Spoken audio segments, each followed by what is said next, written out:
Сегодня жители страны вышли на работу после 11-дневного отдыха. Некоторые за праздничные дни накопили силы перед очередным трудовым годом, ну а другие провели праздник с риском для здоровья, прибавив работы скорой помощи столицы.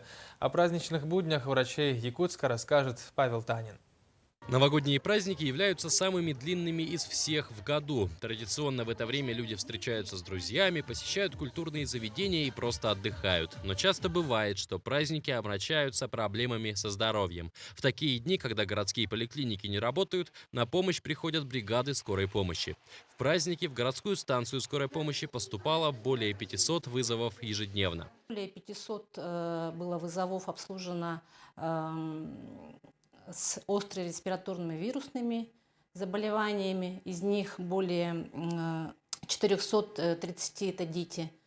Значит, с острыми кишечными инфекциями было зафиксировано 253 случая, из них 202 ребенка. В большинстве случаев новогодние праздники не обходятся без застолья и горячительных напитков. По причине чрезмерного употребления спиртного или употребления некачественного алкоголя за 11 дней Нового года в скорую помощь обратилось более 200 человек.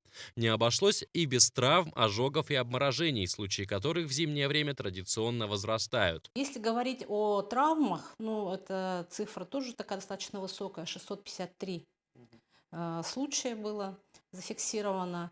И, значит, с отравлениями, с ожогами, с отморожениями эта цифра более 20 вот, по каждому, так скажем, по каждой группе.